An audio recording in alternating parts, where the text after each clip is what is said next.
What is good, guys? Welcome back to the NNESAGA channel. It is your girl Steph, and I am back with another exciting interview. We had the amazing opportunity of interviewing 4 out of the 5 directors and writers from DBK Studios. DBK Studios was founded in 2018 by Kobe Edem, and it's his mission to give a really cool opportunity to underrepresented British creatives. Whether you're a filmmaker, writer, director, or somebody who just wants to get their foot in the door in the films industry, DBK Studios provides the opportunities to the voices of the unheard.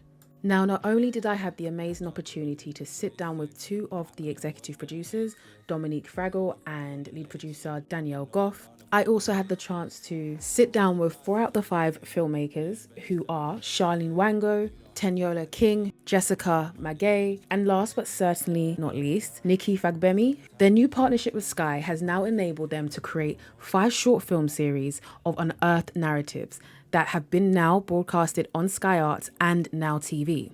We also talk about Butterfly Effect, written and directed by Edem Wornoo, which is the 5th short film on the roster. However, Edem couldn't join us. Thank you so much to DBK Studios, VAMP and Sky Studios for this opportunity. So sit back, relax and enjoy hearing the masterminds behind these incredible films.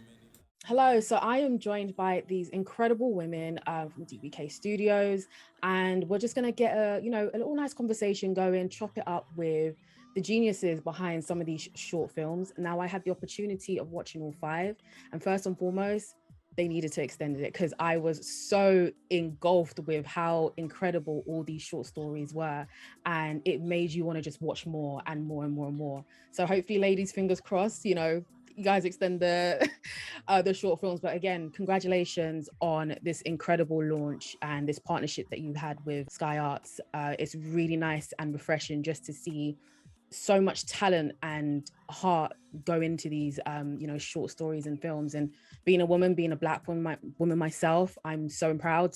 I don't know you guys, but just watching it, I just wanted to root for you all. And it's just incredible just to see how brilliant you guys have taken these stories and really told it really well.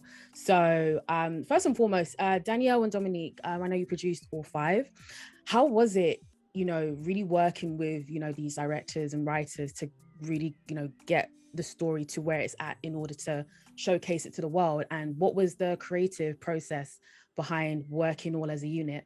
It's been an absolute blessing, to be honest. Each one of the films is so different, and I think as a slate, they all really complement each other. And I think the same can be said for the filmmakers themselves. They're all so talented and such wonderful people, and I feel like I've made 5 amazing friends from it. But they all have just kind of come together as a community. And the support, we have a nice little group chat, and like everyone is supporting everyone else each day that we're kind of releasing these films. And it's been like that the whole way through. For me, I really like to be a partner wherever I can to the filmmakers that I'm working with. And each time I've had to kind of adapt and change the way that I am being supportive to kind of give the most I can to each of them. If we run through the film, so Fields was actually produced as well with Tony Long, who I have now become really good friends with, but we never actually directly worked together. And that is a beautiful story about, Pastor, and Charlene has a personal connection. And she's just like the dedication I've seen her put into that film, and the way that she always kept the energy at 100 and just really wanted and pushed for the best. For the film and for Pastor as well. I just feel like she deserves all of the flowers for that.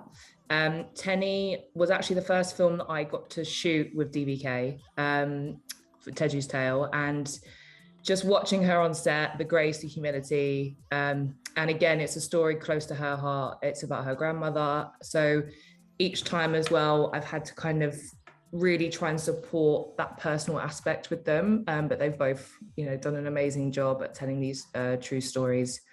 And then the next film was Why Me, and obviously Nikki is playing the lead in that film, which is the only film on the slate that's doing that. And seeing Nikki kind of switch between actor and writer and creator, whilst also dealing with, I think it's okay to say, health issues that she has, and obviously that is seen throughout the film.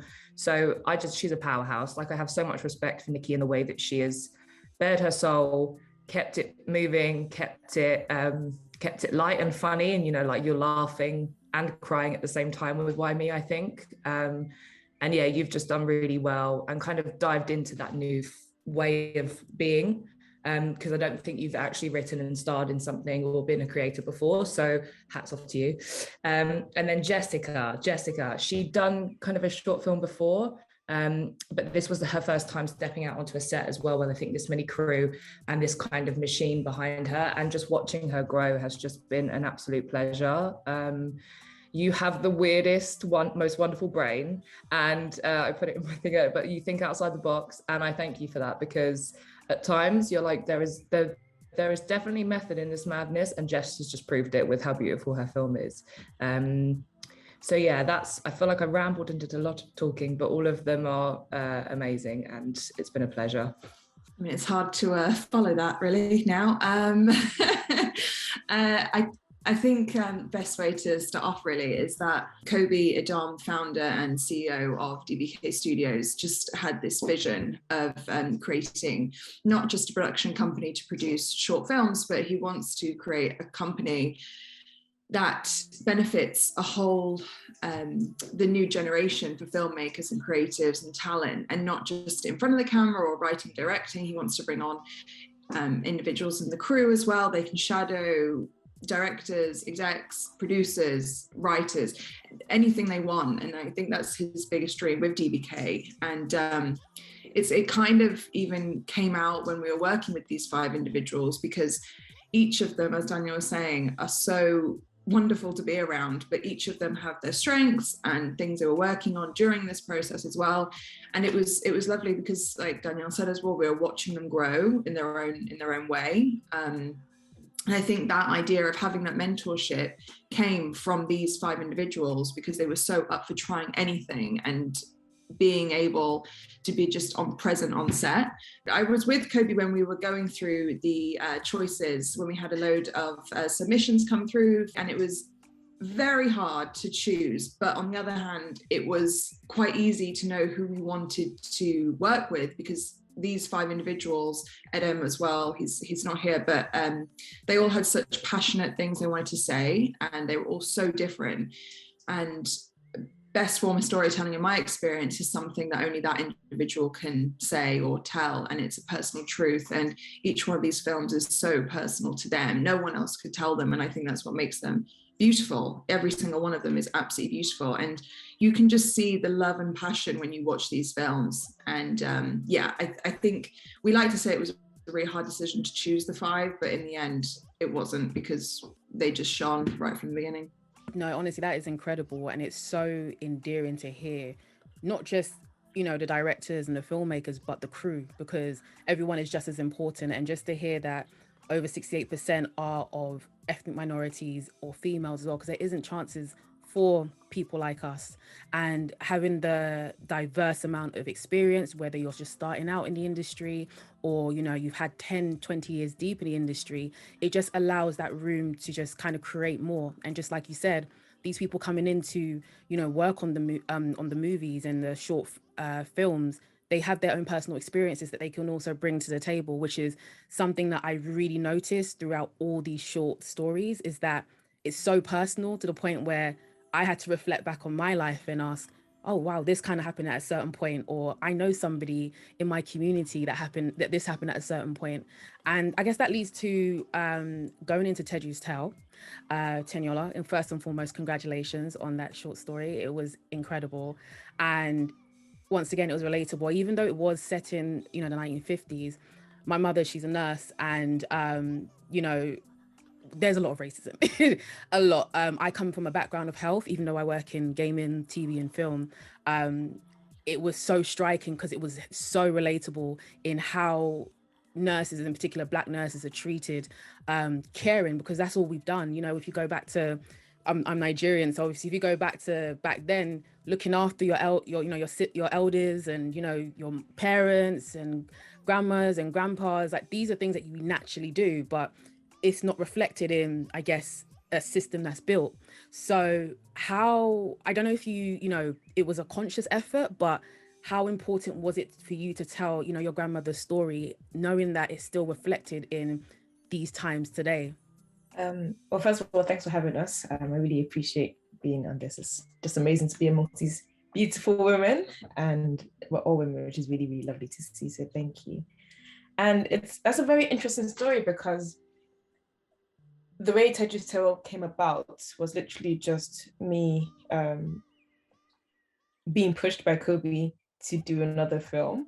So I just finished shooting my first film, Giddy High Life in Nigeria, and I wasn't too happy with it, even though it says I shouldn't say that, but the truth was, when you just know your level, I just didn't feel like you're a perfectionist. I guess you're a perfectionist, yeah. So anyways, he literally had a long conversation after a Bound Cinema event, I'll never forget. I was like, yeah, you gotta do another film. All right, cool. So I went to bed that night, and I woke up the next morning. I just remembered the story that my grandma had told me. Like, I'm a Christian, so God was like, yeah, this is the story you need to tell. So I was like, okay, cool. And this was in October 2019.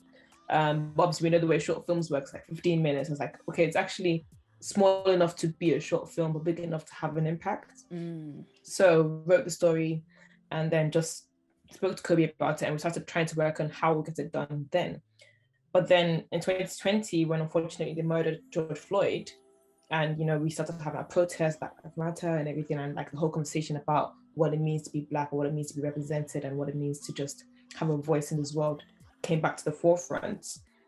It was then that it struck me how important Teju's Tale was as a story, because even though it happened in the 1950s, because it's based on a true story that happened to my grandma, till now, unfortunately, we're still having a lot of issues with regards to, like, excuse me, I'm not crying, I promise. With regards to Black people, not really. I mean, I feel like things definitely have changed and things are improving, but we still have like quite a long way to go with regards to us being seen on the same platform, and like our voices really being heard and being valued, and our stories not just being shown from one perspective.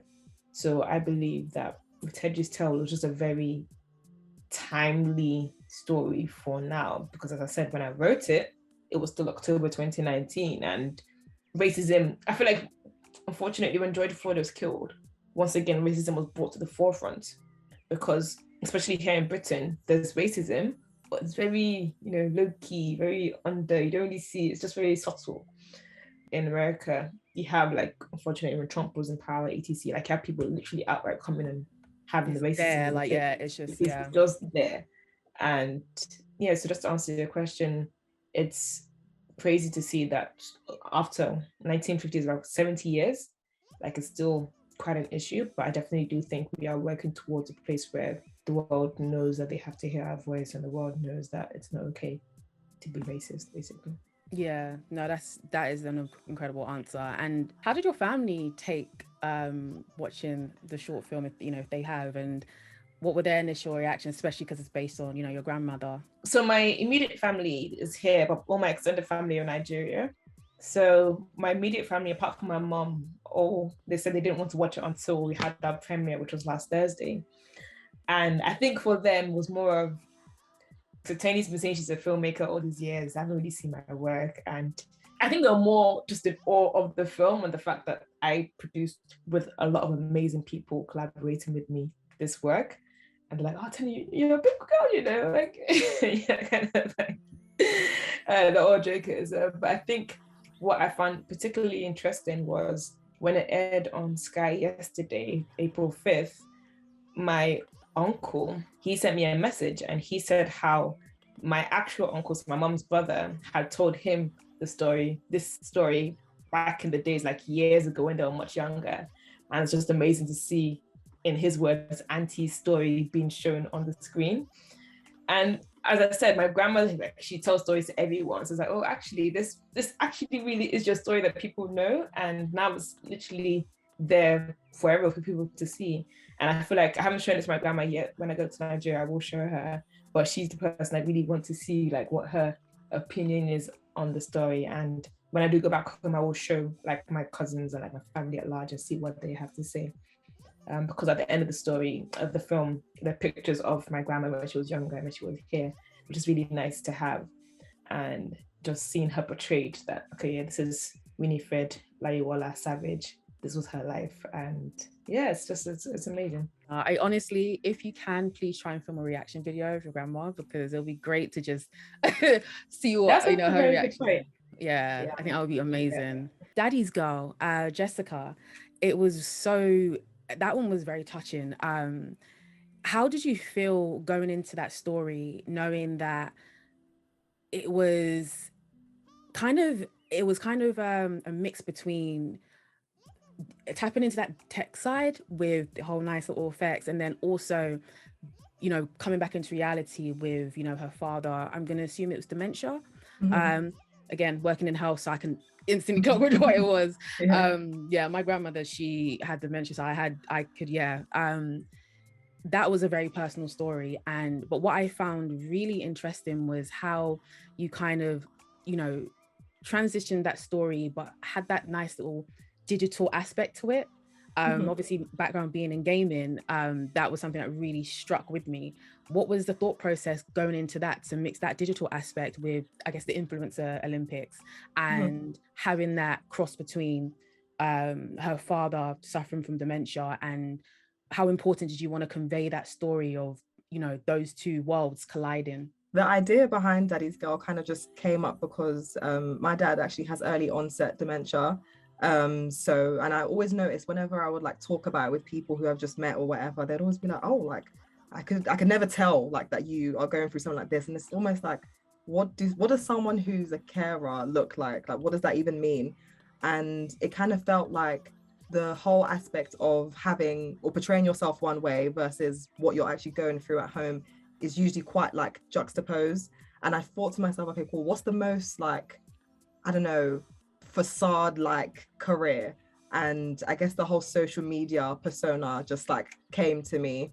And that's where like it came from, because I really wanted to like touch on, okay, cool, if your career or if your living is to portray yourself as one way of being perfect, being, everything in life is just amazing, but then behind closed doors you're dealing with something so heart-wrenching, what does that even look like? And I always noticed as well, like films about carers always tended to have a bit of a, I don't know, like a downside to it. And I kind of wanted to show that it's not all doom and gloom as well. That's why at the end, even though she lost, it's kind of like that was the first moment where she realized that, my dad's a human being and we're in this together. Like, he's not my enemy, he's not my distraction, as the pod put it, he's literally my dad. So yeah, that's kind of where the whole social media tech type of side came into it. And I love sci-fi as well, so yeah, that was another bonus. Yeah, you can definitely get the sci-fi feels from it. And with this type of short story, is it something where you'd want to do more in regards to advocating for it? Because like you said, you just don't know what a carer looks like. And there's so many who deal with this, and a lot of people don't know about it. Is it something you'd like to kind of go further with it, and maybe, I don't know, maybe create some sort of hub or something where people can come together to discuss it? Because sometimes when you're going through something, you can't really talk to anyone immediate because they're not really going through it themselves. And I feel like after watching this would have probably been incredible to even get other people who could possibly relate. And yeah, I was just wondering, like, is that something, you plan on doing? Because this is such an amazing thing. It can be even a call out for people who are also, dealing with this. Is this something that you've ever considered, doing more with it?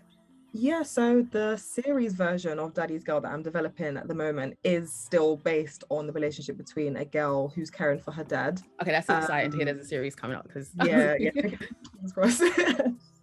So in that, like, this is, I guess it's a bit more fleshed out, the relationship between a carer and her dad. And it shows the fact that just because you're a carer and the person that you're caring for may not be, 100% themselves, that doesn't mean that there aren't still glimpses of them in there. Like, they're not just a complete shell of themselves. And I like the idea of, like, I don't know, potentially creating a hub, because even during the development stages of the film, like, I would always go on to like carers forums just to see what other people's stories were like, because obviously, like, there's a lot of variance even between carers themselves. So I wanted to see like what everyone's experiences were. So I think that's actually a really good idea. Okay, I'm gonna steal that. Listen, I will be in full support, because just watching that, I was just wondering how many more are going through this that, you know, could possibly come together to be that support system, you know, and, you know, as you said, as long as we have each other, that's all that matters. And I think that's really endearing to hear. So again, congratulations on this short film. Really loved it. And again, touching as well. Moving on to Fields, Charlene, how are you? Hi, I'm good. How are you? I'm good. First and foremost, congratulations. I will tell you now, I jumped watching it as in a good way. Just because watching these type of stories, you know, especially on crime and stuff that happens in the community, you know, it was really great. First and foremost, knowing that it was based on a true story, and like you said, the connection that you have with the pastor really helped tell this story, because we don't actually see the perspective of the mother. We don't actually get to see the perspective of how the mother feels knowing that God knows what's happening into her son. And what really was like that jump of relief was knowing that it was the mother that saved the son.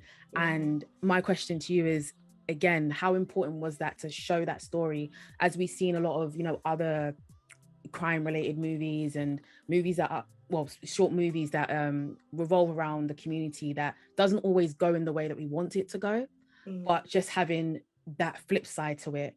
And on top of that, my second question would be to you is, I think it was incredible to see a grown woman as an actress, because we don't really see that, especially from the African background as well. How important was that for you to portray that story with her as the main lead, and to now see that it was, I guess, a positive as the mother's now saving the son?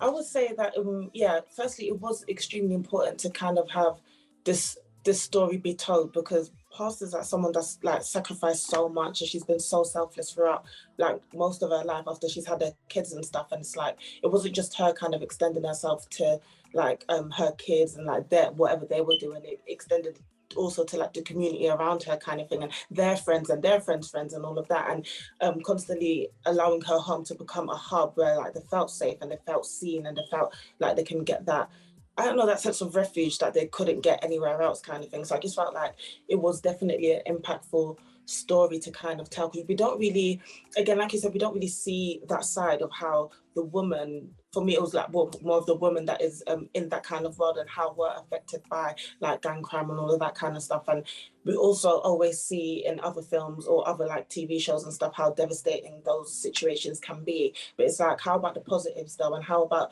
the woman that she isn't mourning her son, but actually has done something and stepped out in order to save him in the end, and like has been like attentive throughout in regards to like what he's going through and stuff and what's actually happening, and not just kind of, I don't know, turning a blind eye, because I feel like that can also be like the easiest option as well. So yeah, I felt like, yeah, definitely like just justifying that story, humanizing pastor, because again, people feel like, oh, pastors and stuff like they of course they're going to believe in God, of course they're going to like, they should have the faith and they should have the drive to do X, Y, and Z, but sometimes it is daunting, and sometimes people are just human, and just humanizing the fact that, yeah, she's a pastor, she has faith and stuff, but there's also fear in that. There's also fear that your offspring may not make it to a certain age, you know, in like the world that we live in. So yeah, I felt like it was extremely important, because again, with like current shows that we have these days, or like whether it's TV shows or films or whatnot, I feel like they're always kind of just like the African mothers always kind of just put in side characters. The side character. Oh, like, oh, she's in a nursing uniform, and it's like, that's the box that we're going to put them in, and they're not going to have like the life that they deserve. Do you know what I mean? Again, it's like, they're not just their occupation. They're not just, oh, the mother that's walking around in the kitchen and that's that. And it's like, I felt like it was important to kind of,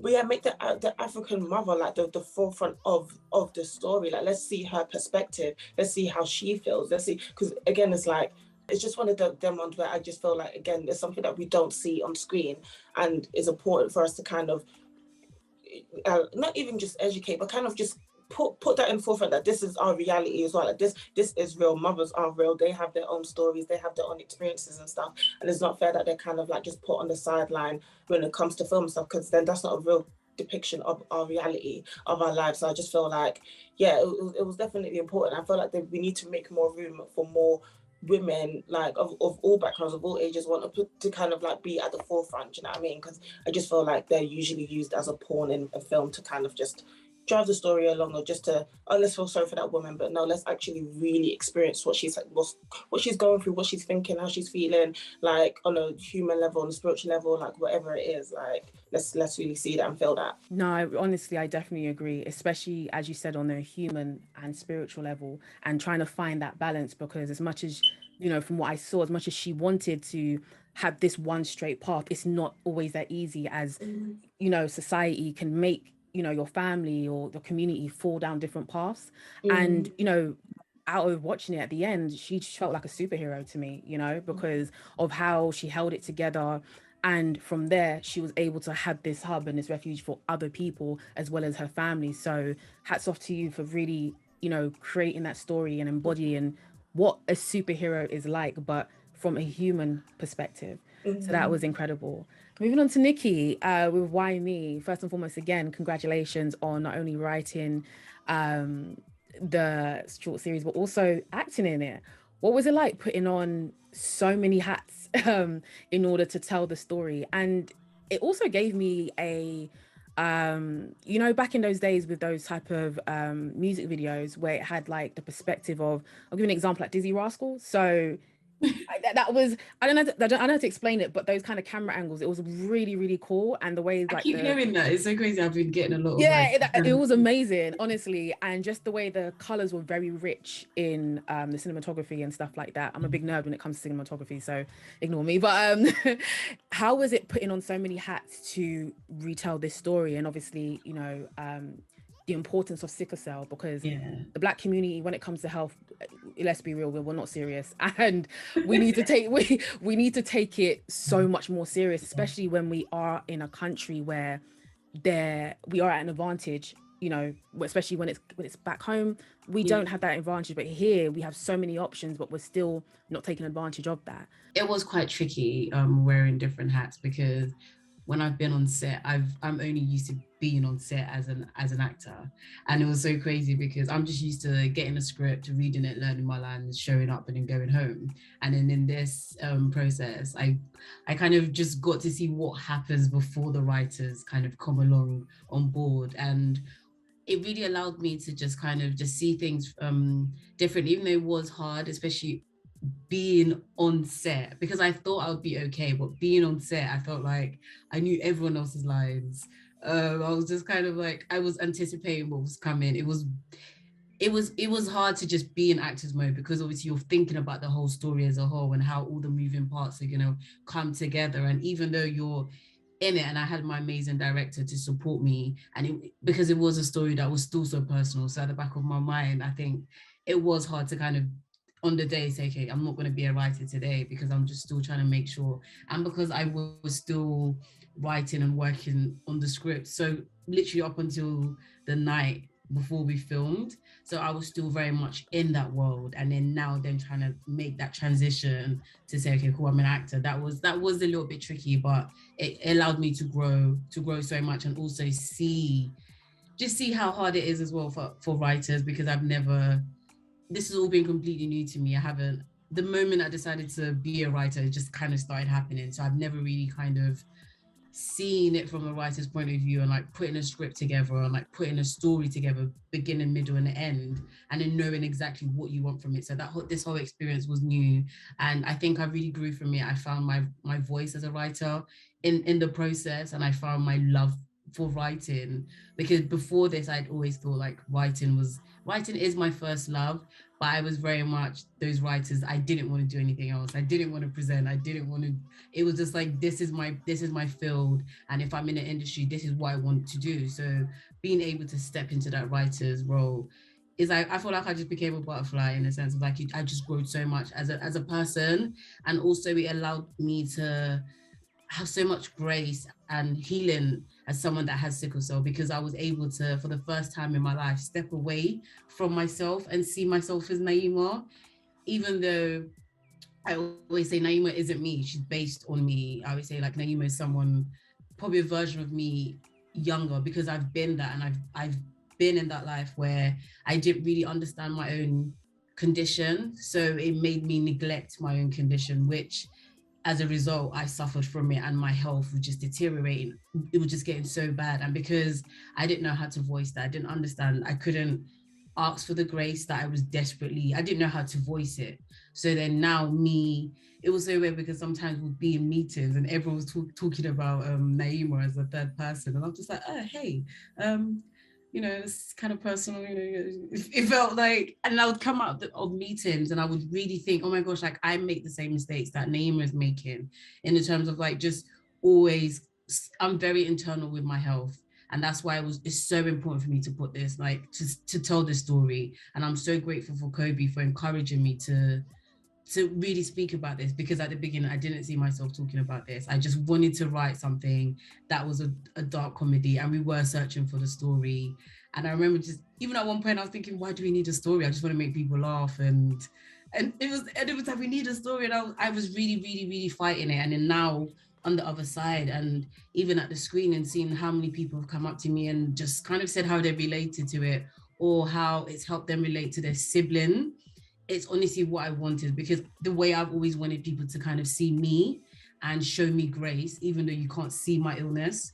I really hope that people can then look at Naima, understand her struggles, and then kind of relate that back to the people in their lives that have an invincible illness that you can't see, and then offer them the grace and think, do you know what, okay, this person's in my life and maybe I've never been able to relate to her. Now I've watched this, I have more understanding, and maybe I understand, like, if someone that has a chronic illness is feeling well, you might not see it. Do you know what I mean? Because with us that have a chronic illness, we're not in a wheelchair, so we always have to kind of voice it and let people know.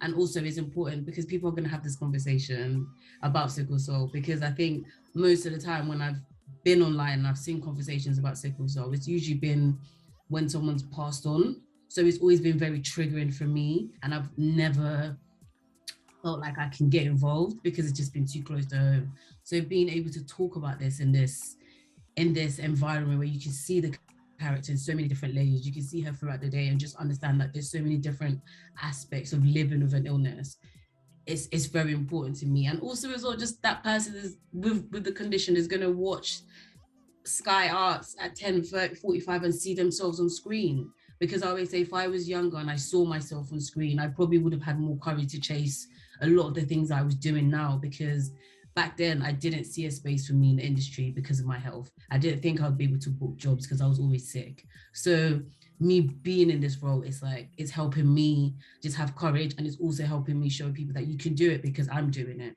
So it's so important to me. But I hope I wasn't rambling on that answer the question. No, you answered both of them. So, and just the fact of you saying that you being here, and answering these questions, doing the press stuff is incredible, because I have a friend who also suffers with sickle cell, and he actually created his own charity, and just being firsthand, and I've grown up with him in secondary school and stuff like that, so I know what it's like to see him in that condition. And there was a scene where you were in hospital, and I switched on and it just reminded me when he was there, and I had to go and visit him and stuff like that. And these are stuff where, like you said, we can't wait till we've passed on to now figure out the importance. It has to be a constant now, because it shouldn't be when people have passed on, it's now important.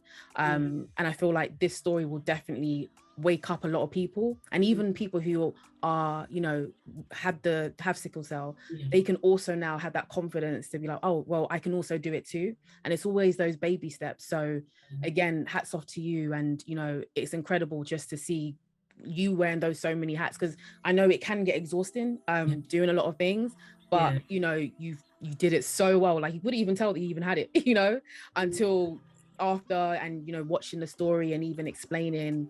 That is a superwoman to me. So also is a testament as well to like the team I had, because this was the first time in the industry that I've been open with everyone on set about my illness. Usually, I remember when I did Banana, I was so scared. I thought if I told anyone that I wasn't feeling well, I would just get sacked and just they'll just think, oh no, we can't deal with it. So to come on this experience and everyone be aware and everyone check up and just always kind of checking in, are you okay?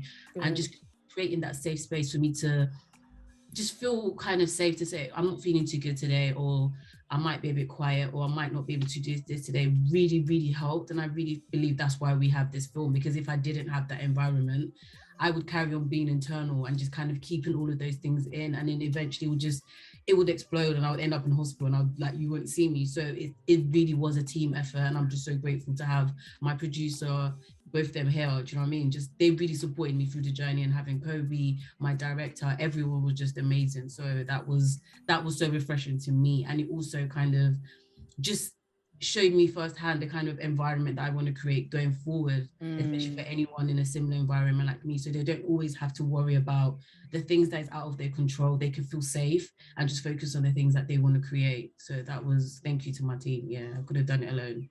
Honestly, and this sort of stuff needs to happen even more, because now you can have that more confidence of doing stuff after, knowing that you are confident to tell the cast, tell the crew that, hey, this is who I am, this is what I have, but then they're able to provide grace. And I think hopefully the industry as a whole can also kind of see, watching this the short films, and listening more and hearing more about DBK Studios, about how inclusive you all are when it comes to illnesses, or the diversity of different backgrounds, and how you still house everyone no matter where you come from or what you have. So honestly, that is incredible and well done. Firsthand, and I'm so happy because I can already see, like, for example, like me having conversations with agents now, and 5, 6, 7 years ago when I was having conversations, I had agents before that I was signed to and they didn't even know I had sickle cell, because I just didn't feel comfortable to tell them. And then now I'm having conversations with my agents, and it's the first thing that come up. They just like, let me know if you're not feeling well. Perfect. Yeah, it's just so amazing. It makes such a difference. So it makes me so happy, honestly. It's and it's, again, for agents and management, prioritizing you, because you're at the end of the day, you're the talent. So they have to make sure that you're good first and foremost. So it's great that they're giving that grace to you. So that is incredible. It makes me so happy, and it's like I just like to see that we're moving forward. And I'm excited for anyone else coming in the industry with a health condition, because it doesn't have to be so daunting. Exactly. And it's just embracing it, so that's honestly incredible. And again, well done. It was an incredible short story to watch, honestly. And then last but not least, Butterfly Effect, Dominique and Danielle, on behalf of Edem.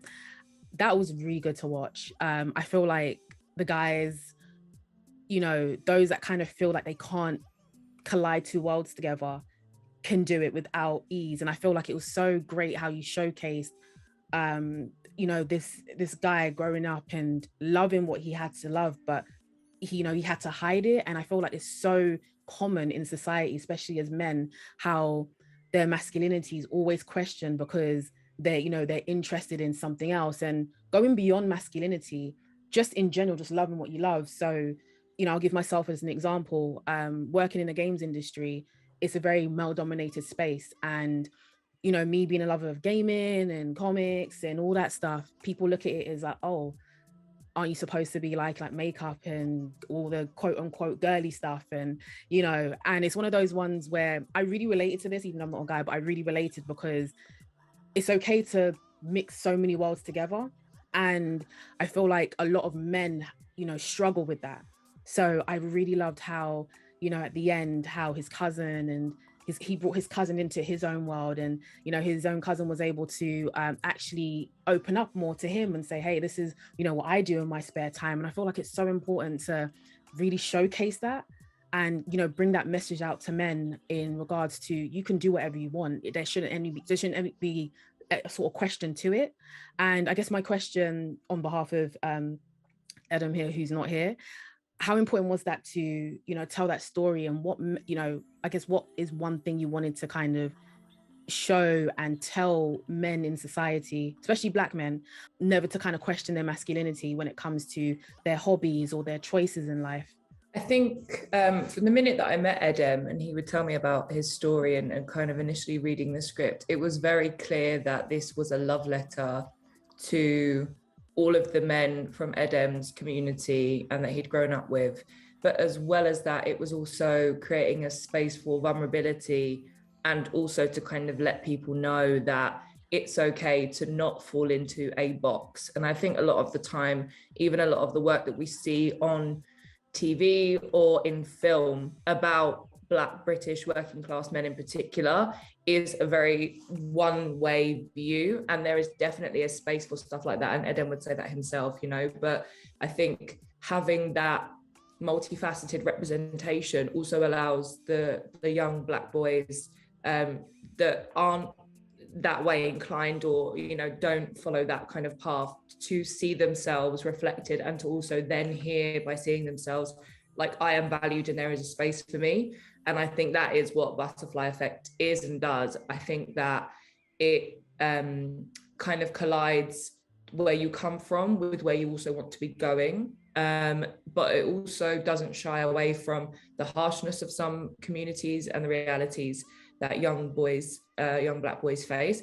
But it also is being very realistic that sometimes you step into rooms, and I think we can all attest to that working in this industry as well, where we don't see ourselves reflected, and there, you do feel very lonely.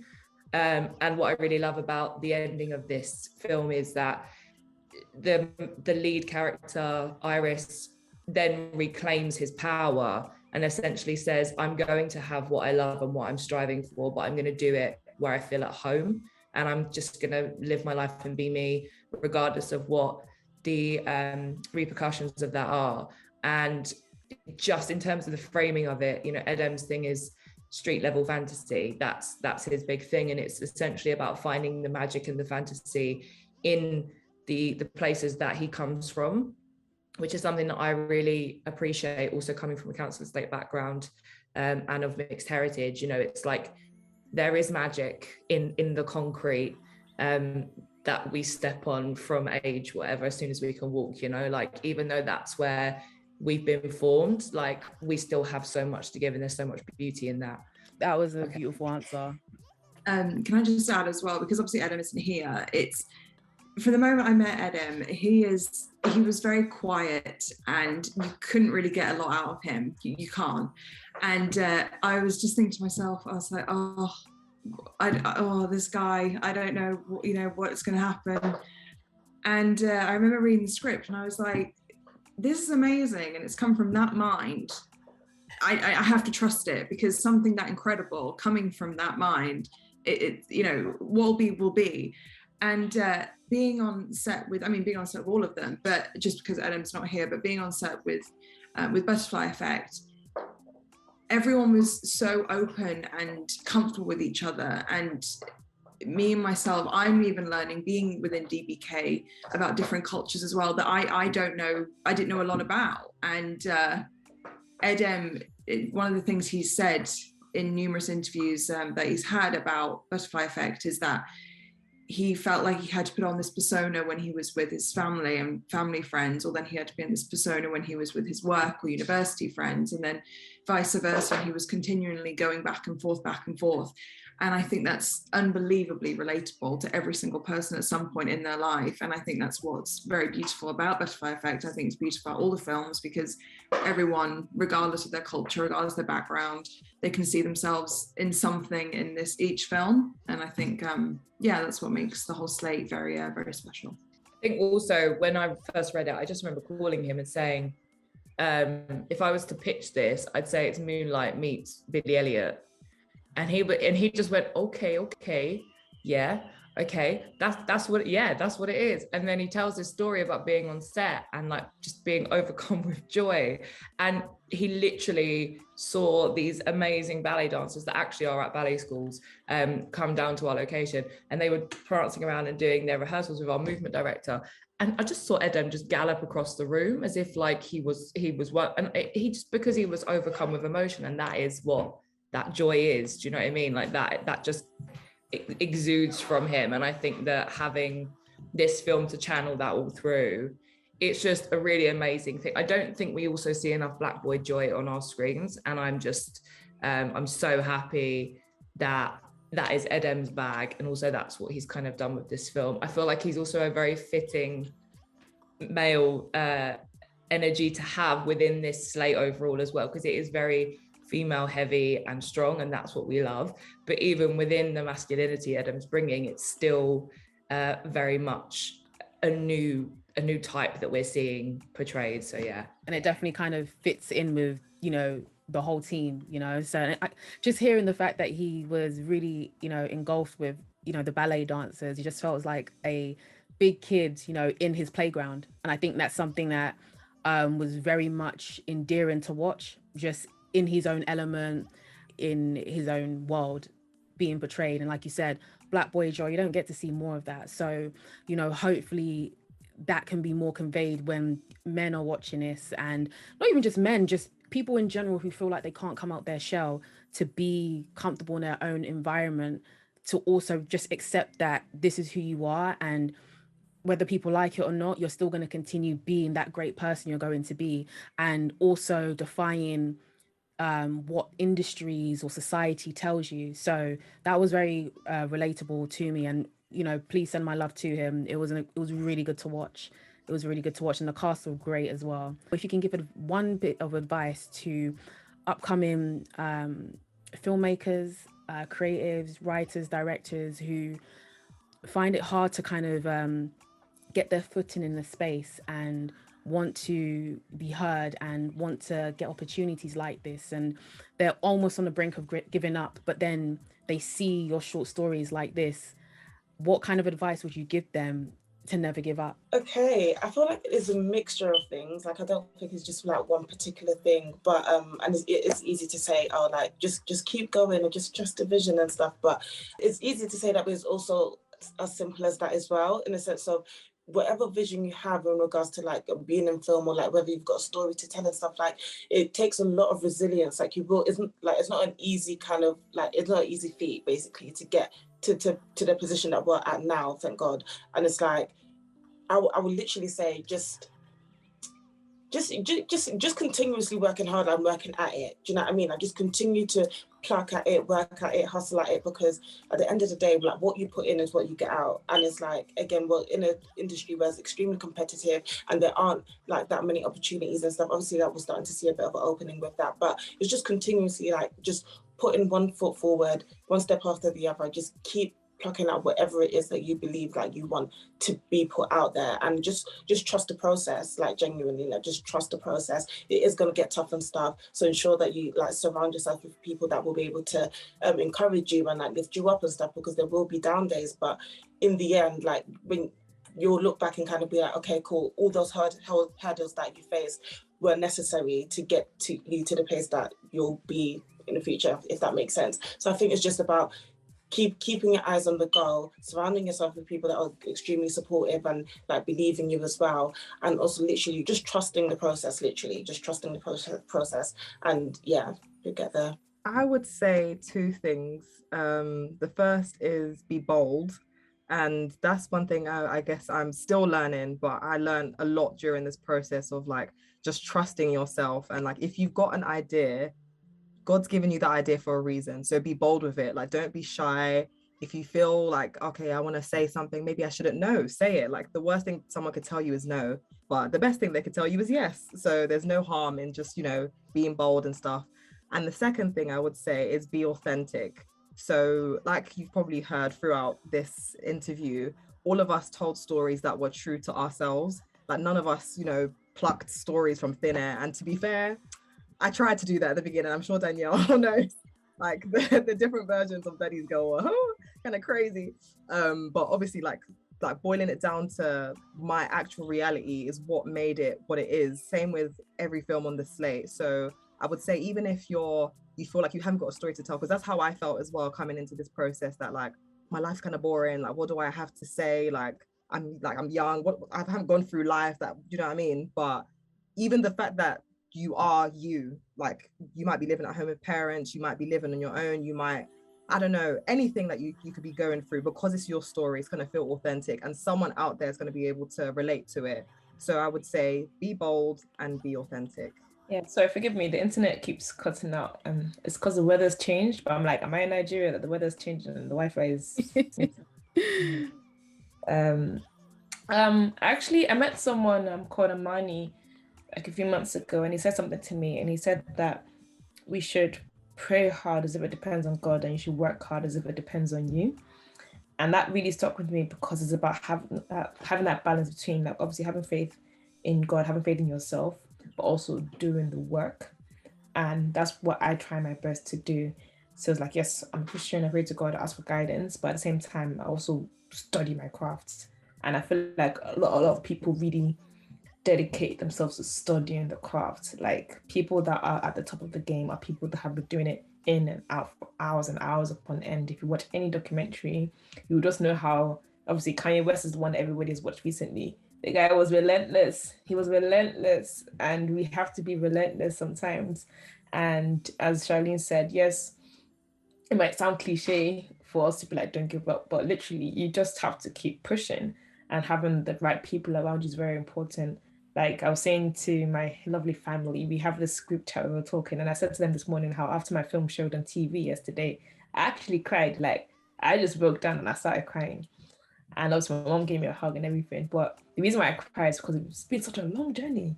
Like I left Nigeria in 2016. I used to work there as a TV producer, but I actually left and resigned my job to come back to England to study at film school. And then from film school, we now jumped onto this project.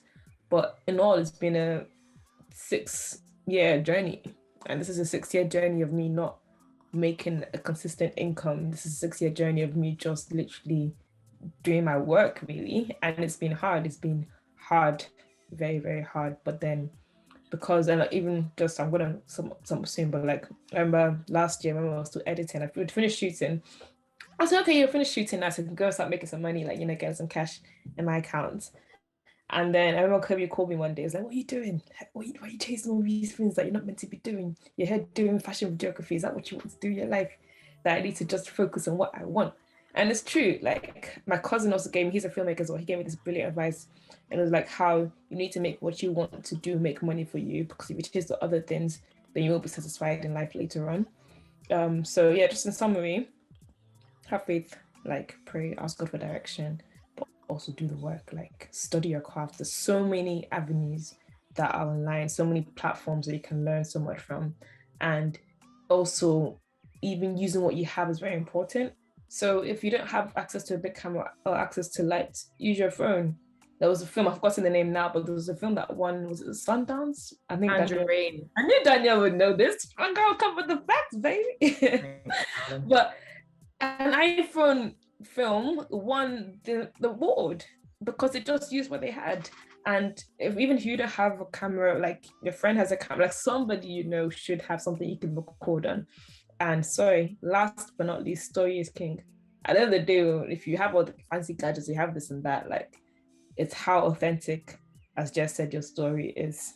As long as you try and make that the core of what you're doing, then surely you will come to the forefront. You just need to keep at it. Yeah, I think I have a couple. I'm a very spiritual person, and God is like a big part of just this journey. And I believe if you have a vision, it's from God. So it's like if there's something you can see in your mind of what you want to achieve, God gave you that vision for a reason. He didn't give it to anyone else. So it's like you have to remember your vision on the lowest days, on like the days when you find 1,000,001 reasons not to go ahead. You have to remember that vision and like why you started. That is so important. And another thing that my mentor from Sarah Parks Associates has told me when I first connected with her is the importance in networking across. Because I think so many times we're always trying to look at people that are doing amazing things or people that have done what we want to do and we want to work with them. But sometimes like the next legends are literally like around us, and like the next leaders of tomorrow is like we're rubbing shoulders with them now, and we're always so focused on the people that are getting the BAFTAs and the people that all of that. But it's so important to look at the talent around you, look at what you have around you and how you can come together and collaborate and create something that's tangible that can both help everyone to get to where they need to do. So I feel like don't sleep on the people around you. Like if you want to make a film, you have a friend as a photographer, you have a friend as a film, I can't even say the word, sorry.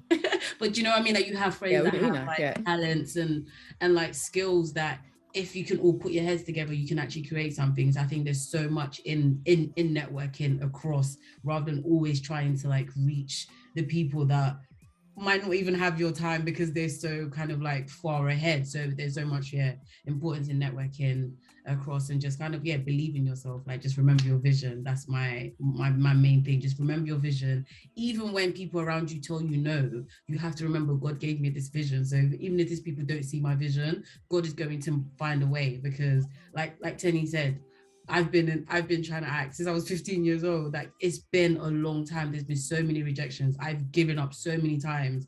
I even remember when I first was thinking about coming back to the industry, the first thing I had was, I don't want to apply for agents, because I remember when I was an actor back then and trying to get agents, even getting one rejection email, you'd celebrate because they replied.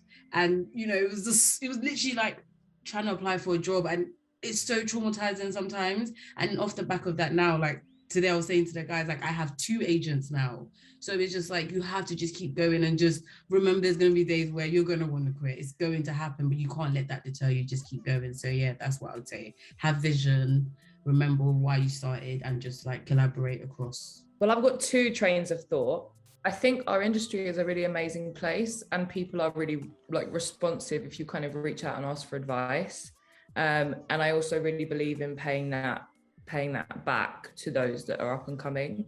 So if you love someone's work, reach out to them. If you see someone at an event, whether or not it's Bounce Cinema or We Are Parable, just if, like Jess, I think Jess, you said it, if you don't ask, you don't get.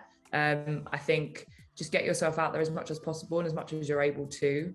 And collaborating with your peers is so important, because there are people that really would really, I don't know how to explain it. There are people that rated me and supported me and valued me back before I had any kind of accolades. And those are the people that I will forever go back to now, because we are bonded and we are friends and we are collaborators. And I think there is also quite a lot of clout chasing at times in this industry. But like Nikki, I think you just said, the people that are the next greatest thing are the ones that are your friends and collaborators now. So I think stick with those people. That's really important. I think also the authenticity thing is a massive thing for me as a producer. I only work on projects that I feel like I'm authentically tied to.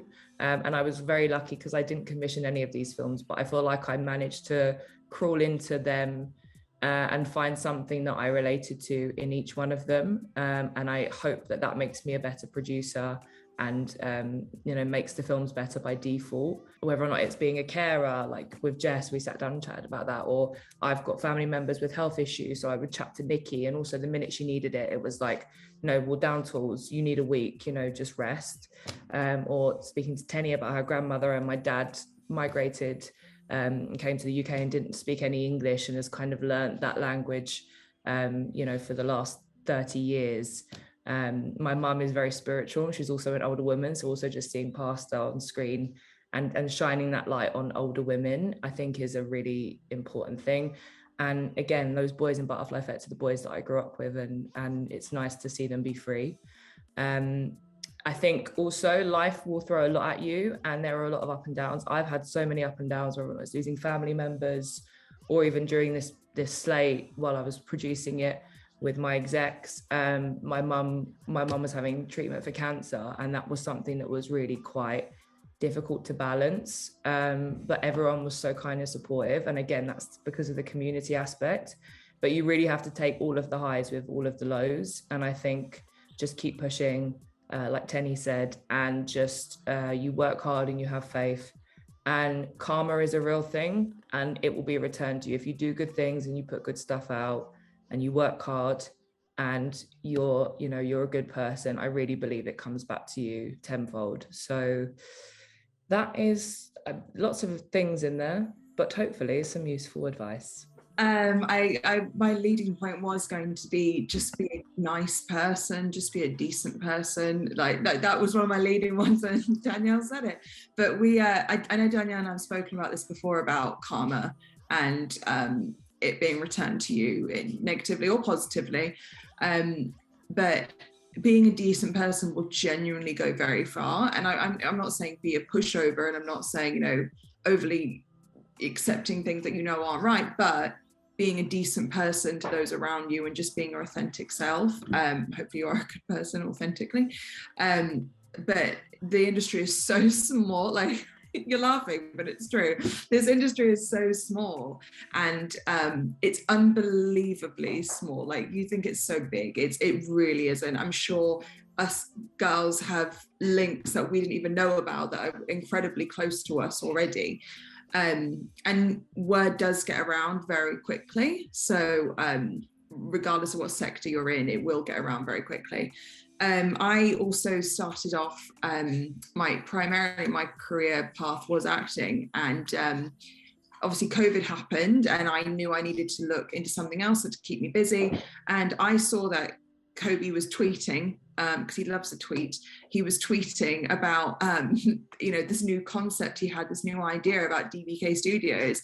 And I knew of Kobe and his work a little bit already. And I just, I just thought, oh, screw it, I'll send him a message. And from then we haven't stopped talking since like July 2020. And it doesn't harm you to just reach out to people, like the girls were saying. It doesn't do any harm. What's the worst I can do? They're just not going to say anything back. Fine, okay, great. I remember though, Nikki, I've been in your boat when you write to agents and you don't hear back, and then you get like an email like 2 years later, and it's like, oh, okay, thank you for that. But you know what? It's, it happens. It's the way it goes in this industry. But finding out other passions of yours that you're interested in, like Nikki started off acting as well, and now she's going into writing. There's so much other options within this industry as well. You don't have to always be this. It is great to concentrate on the work that you're doing, but if you are interested in something else, to find different paths into the industry, look into them as well, because it's not necessarily the path you think you're going to be on when you start off in your career choice. Nothing is plain sailing in this industry, so find other ways, other avenues that you're interested in. And also, yeah, definitely write to people. I mean, the amount of people we get now messaging myself on Instagram, to the DBK email, everyone asking like new stories that they want to work with us on, and just advice pieces. And we always reply to every single one, regardless, even if we can't do anything right now with them, because you never know what will happen at all. It's just, and when people say, oh, they won't keep me on file, they're not keeping me on file. We are. There is actually a folder I have with new talent, actors, writers, directors, advice calls, anything. There is a folder I have, and we've gone and looked into it already for, hopefully the next coming slate. So yeah, just keep doing your thing, be nice, and don't be afraid to speak to people, I think would be the biggest thing for me. What an interview. I hope you all were inspired as much as I was interviewing these amazing women. Once again, thank you so much to the wonderful team at VAMP UK, Sky Studios, for this incredible opportunity, and we hope you all enjoyed this interview. Don't forget to like, comment and subscribe. You already know what the vibes are. It's NNESAGA to the world and back, and we'll see you in the next one. Peace. Too many lions up in the circus. Will I inspire with my purpose? Yeah, I tried to do this basic. I couldn't work for the payslip. P45 on the late shift. Papa knows I can't afford to waste gifts. Had to justify the waiting. Reinvent yourself, amazing. You don't have to sign to make. All in your mind is undiscovered greatness. Oh. Sometimes it's shy, times hesitate to get involved.